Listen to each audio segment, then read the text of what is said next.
दोस्तों, आज हम आपको हर समय दुखी रहने वाले लोगों के लिए एक विशेष कहानी सुनाते हैं। दोस्तों, जैसा कि आप जानते हैं कि हम लोग कभी ना कभी हर चीज को लेकर परेशान होते हैं, या तो पास्ट को लेकर या फिर अपने फ्यूचर को लेकर हर समय कुछ ना कुछ सोचते रहते हैं। तो इस कहानी से हम आपको दुख से बाहर कैसे निकले ये बताएंगे। तो चलिए दोस्तों, कहानी को शुरू करते हैं। एक समय की बात है, एक छोटे से गाँव में कई लोग थे जो हमेशा दुखी रहते थे। उनके जीवन में कुछ भी अच्छा नहीं लगता था और वे हमेशा चिंता और उदासी में डूबे रहते थे। ये गांव एक घने जंगल के पास स्थित था, जहां बुद्ध अक्सर आते जाते थे। एक दिन बुद्ध गांव के पास से गुजर रहे थे। गांव वालों ने उन्हें देखा और उनके पास जाकर अपनी समस्या बताई। उन्होंने कहा, हे बुद्ध, हमारे जीवन में कोई सुख नहीं है, हम हमेशा दुखी रहते हैं। हमें बताइए कि इस दुख से कैसे मुक्ति पाई जा सकती है। बुद्ध ने गांव वालों को एकत्रित किया और उन्हें एक पेड़ के नीचे बैठाया। उन्होंने कहा, दुख का कारण हमारे मन के अंदर ही होता है। हम अपने विचारों और इच्छाओं से बंधे होते हैं और यही हमारे दुख का मूल कारण है। यदि तुम अपने मन को शांत कर सको और अपने विचारों पर नियंत्रण पा सको तो तुम दुख से मुक्ति पा सकते हो। बुद्ध ने एक साधारण कहानी सुनाई। उन्होंने कहा, एक समय की बात है, एक व्यक्ति था जो हमेशा दुखी रहता था। उसने सोचा कि अगर वो सारी दुनिया की दौलत पालेगा तो वो सुखी हो जाएगा। उसने मेहनत की और बहुत सारा धन अर्जित किया, लेकिन फिर भी उसे शांति नहीं मिली। अंततः उसने समझा कि धन से मन का संतोष नहीं हो सकता।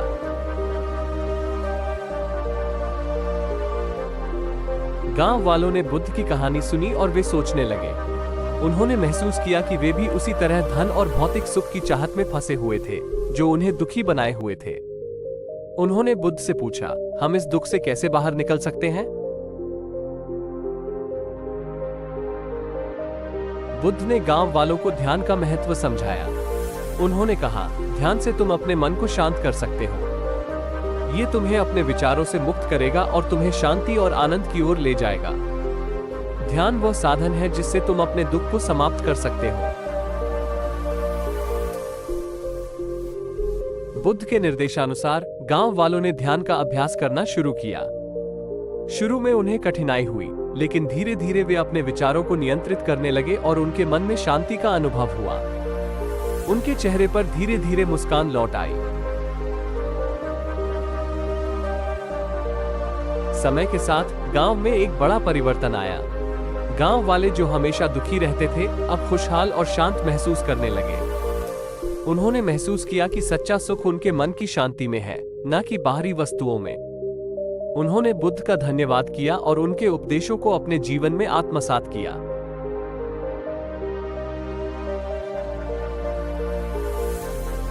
बुद्ध ने गांव छोड़ने से पहले उन्हें एक अंतिम संदेश दिया। उन्होंने कहा, सुख और दुख तुम्हारे मन की स्थिति पर निर्भर करते हैं। यदि तुम अपने मन को समझ सको और उसे नियंत्रित कर सको तो तुम किसी भी परिस्थिति में सुखी रह सकते हो। ध्यान और साधना का मार्ग तुम्हें इस लक्ष्य तक पहुंचाएगा।